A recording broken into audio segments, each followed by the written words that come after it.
Oke, konten kali ini kita akan membahas terkait dengan transfer update. Ada banyak berita yang tengah berseliweran di bursa transfer ini karena bursa transfer juga sudah resmi dibuka ya tanggal 15 Juni kemarin kalau nggak salah ya.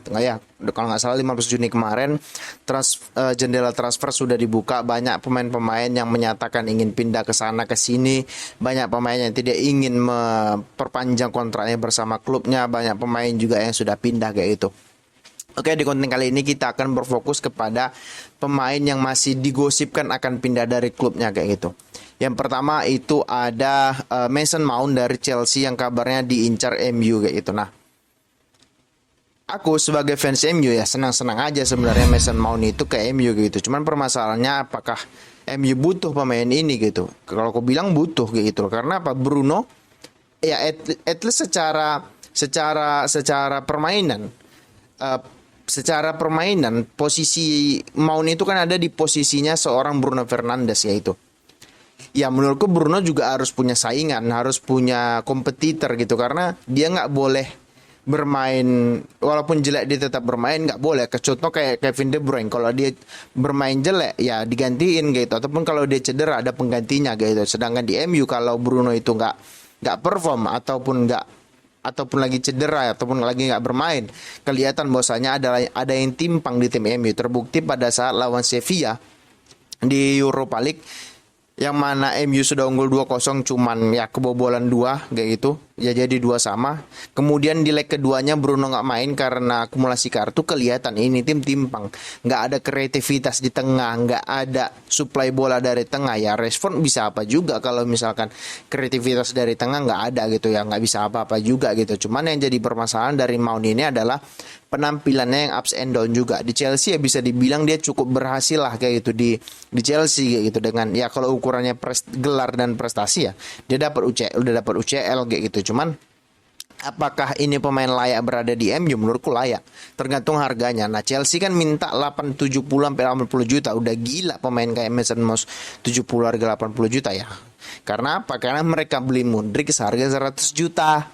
Jadi mereka akan menjual pemain-pemain yang seharganya 30-40 juta itu akan dibanderol 2 kali lipat, kurang lebih 80-90 juta. Itulah yang terjadi kepada seorang Mason Mount. Mason Mount menurutku ya 40 juta 50 juta lah udah mentok ini pemain kayak gitu loh.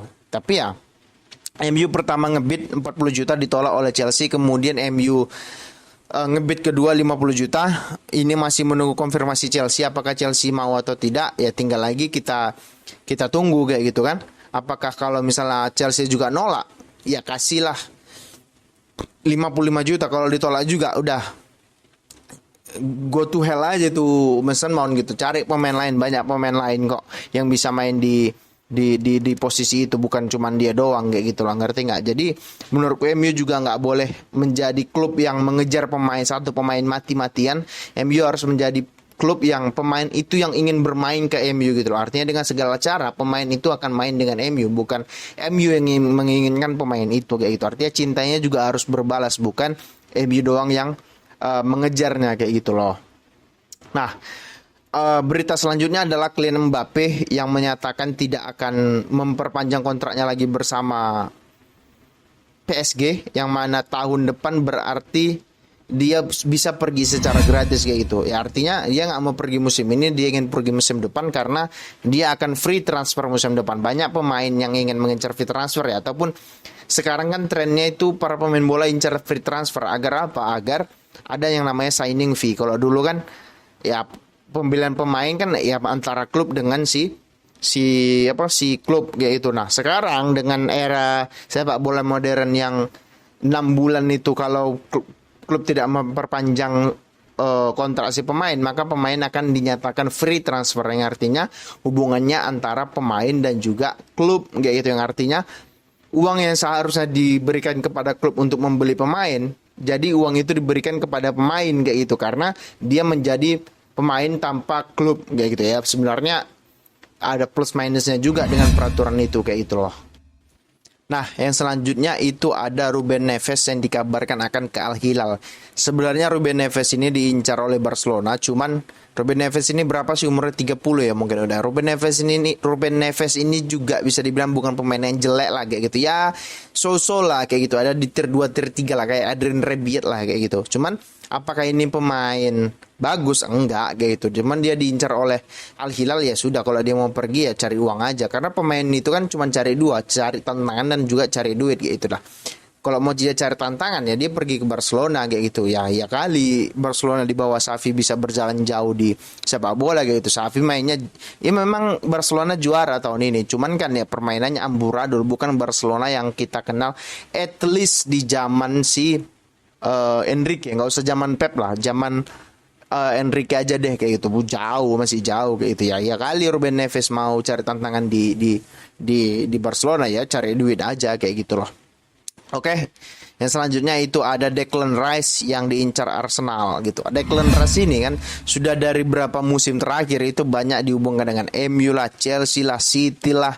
Bahkan terakhir ini Arsenal yang sah ngebid kurang lebih 70 60 70 juta untuk seorang Declan Rice ya gitu. Declan Rice ini sebenarnya sudah hampir habis kontraknya 2 tahun lalu, kemudian memperpanjang. Kasus dia itu sama kayak kasus Harry Kane gitu loh. Dia seperti enggan pindah dari klub tersebut gitu ya. Artinya ya dengan embel-embel setia lah ya, bullshit aja dengan setia-setia. Nggak ada pemain yang setia. Pemain itu setia kepada 2 gelar dan juga duit. Udah itu doang gitu.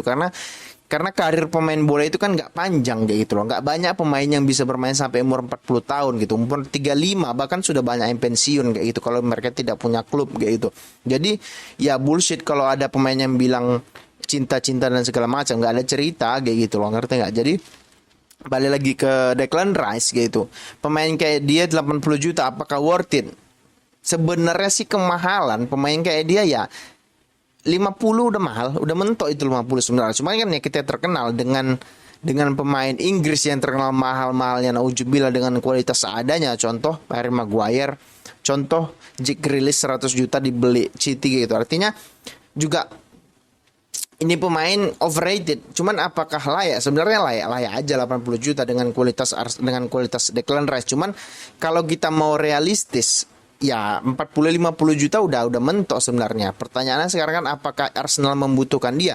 Sangat membutuhkan dia kayak gitu. Karena Partey juga sering cedera gitu. Yang at least yang bermain itu ya si sering dimainkan itu Saka dan juga Granit Saka dan juga Jorginho, bahkan yang dibeli di tengah musim jarang bermain kayak gitu loh. Tidak dapat tempat juga. Yang artinya Arteta membutuhkan 2 pivot gitu. Artinya double pivot, yaitu Partey dan juga Declan Rice. Kalau Declan Rice bermain ya artinya kalau Declan Rice-nya datang, Partey maupun Declan Rice bisa lebih maju ke depan. Nah sekarang kan kalau misalkan di Arsenal sekarang, kalau Partey-nya maju, Sakanya tidak bisa cover dia, ataupun Sakanya maju, Partey-nya juga sering maju. Artinya ada ruang kosong di DMC si Arsenal di musim ini yang menurutku juga menjadi perhatian khusus bagi seorang Arteta. Ya worth it aja sebenarnya kalau dia ke Arsenal. Cuman mau nggak Arsenal bayar 80 sampai 100 juta untuk seorang Declan Rice? I don't think so kayak gitu. Terkenal Kroenke itu pelitnya nauzubillah. Cuman dengan budget Arsenal mungkin musim ini 200 juta ya. Ya dengan satu pemain untuk 100 juta sih menurutku agak gegabah sih. 100 juta bisa beli 2 pemain bagus kok gitu. Cari di liga-liga Italia, Liga Prancis, Liga Jerman banyak kok yang bagus dengan harga 40-50 juta. Kenapa harus Declan Rice? Cuman kalau misalkan Arsenal yang ngotot ya udah apa boleh buat kayak gitu loh, ngerti nggak? Nah, yang selanjutnya itu ada Kai Havertz juga diincar oleh Arsenal. Aku bingung dengan Arsenal ini kenapa Arteta dan juga Edu, direktur olahraganya itu sangat gemar membeli pemain dari sesama klub Inggris. Sebelumnya ada Zinchenko dari City, Gabriel Jesus dari City, Jorginho dari Chelsea. Nah, tadi Declan Rice dari West Ham. Sekarang Kai Havertz dari Arsenal kayak gitu. Nah, ya kalau Chelsea sih senang-senang aja jual kayak Havertz gitu, karena mereka juga butuh duit untuk menutupi financial fair play mereka gitu loh. Karena mereka sudah menghabiskan kurang lebih 600 juta euro untuk beli pemain sampah gitu. Nah pertanyaannya sekarang kan apakah Havertz diperlukan oleh Arsenal? Menurutku tidak terlalu perlu gitu loh. Posisi Havertz ini kan ya di belakang striker dan juga striker kayak gitu loh. striker mereka sudah punya Jesus, walaupun memang si Arsenal harus beli striker lagi selain Jesus, karena Jesus levelnya bagus, cuman bukan level kayak Haaland, kayak Osimhen, kayak Benzema gitu, masih jauh gitu loh. Itulah mengapa Pep melepas Gabriel Jesus. Ya dia menganggap Jesus bukan levelnya City kayak gitu loh. Jadi membeli Havertz ya 11-12 juga, bukan tipe striker yang 2 peluang 1 gol kayak gitu, yang butuh banyak peluang. Musim ini aja dia cuma cetak berapa? 7 gol ya kurang lebih gitu loh. Jadi bukan striker yang haus gol juga kayak gitu. Jadi apalagi harganya 75 juta. Iya kali beli 2 pemain sudah habis 175 juta. Kalau misalnya Declan Rice deal, Havertz deal, iya kali Arsenal bisa bersaing. Menurutku sih Arsenal, Arteta bersama Edu harus lebih bijak lagi lah dalam menggunakan 200 juta itu. Ya memang mereka akan jual pemain juga kayak Reiss Nelson, kayak siapa whatever yang lainnya, mungkin mereka akan dapat 100 juta euro lagi. Cuman sangat sayang gitu loh beli pemain dengan skuad mereka yang 1-2 lapis 1-2 yang tidak memadai. Mereka beli pemain 1-2 pemain itu seharga 100 juta. Itu kan agak konyol sebenarnya kayak gitu. Cuman ya nggak apa-apa sih, biar aja Arsenal biar hancur mati kau situ. Oke. Yang selanjutnya itu ada Pickford. Nah, Pickford ini dikabarkan akan menggantikan David De Gea gitu. Gini ya. David De Gea dikabarkan akan pindah ke Liga Arab Saudi. Menurutku ya, De Gea seharusnya stay di MU minimal semusim lagi. Cuman MU harus cari, De Gea itu harus punya kompetitor sama kayak Bruno. Nggak boleh ada pemain yang merasa nyaman ketika dia bermain buruk pun masih dimainkan. Itu kok nggak boleh gitu loh. Nah, maka dari itu aku berharap sih ada kiper yang datang yang bagus, which is bukan seorang Jordan Pickford gitu. Pickford itu bagus sebenarnya untuk sebagai kiper yang bisa menembak bola, keren, cuman badannya itu pendek ya, itulah, ngerti nggak? Jadi secara refleks keren, secara permainan keren, cuman bola-bola atas dia selalu kelimpungan karena dia pendek. Bukan kiper yang, ya mungkin banyak kiper pendek yang berhasil kayak Casillas gitu, cuman kan satu dari 1000 pemain kayak gitu loh, kayak orang kayak Casillas itu gitu. Cuman ya kembali lagi, menurutku si Pickford bukan levelnya MU. Sangat gegabah MU kalau beli Pickford. Ya mungkin banyak pemain atau kiper-kiper lain yang bisa dibeli selain Pickford gitu loh. Mungkin belum lagi kalau misalnya dia pemain Inggris gitu loh, pasti harganya nggak masuk akal juga. Mungkin ini pemain dibanderol 60 juta mungkin sama Everton gitu. Jadi menurutku sangat gegabah kalau MU beli Pickford gitu sebagai pelapisnya De Gea.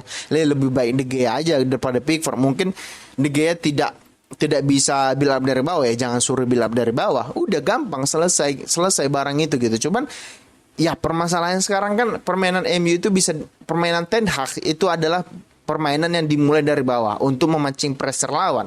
Ketika lawan press, maka akan ada ruang yang ditinggalkan oleh lawan. Kan itu sebenarnya simpelnya bermain dari build up itu gitu. Cuman permasalahannya kalau kipernya tidak bisa menimbang bola, maka akan menjadi bumerang. Terbukti dengan De Gea di musim ini banyak blunder yang dilakukan, either itu gol atau enggak, tapi tetap saja dia blunder yang tidak bisa memainkan bola dari bawah gitu ya.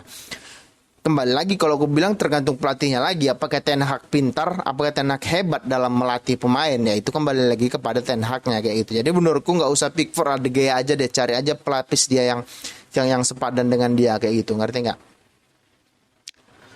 Oke, itu dulu konten terkait dengan transfer update. Semoga kalian suka. Bagi yang suka silakan di like, comment, dan subscribe. Terima kasih dan ciao.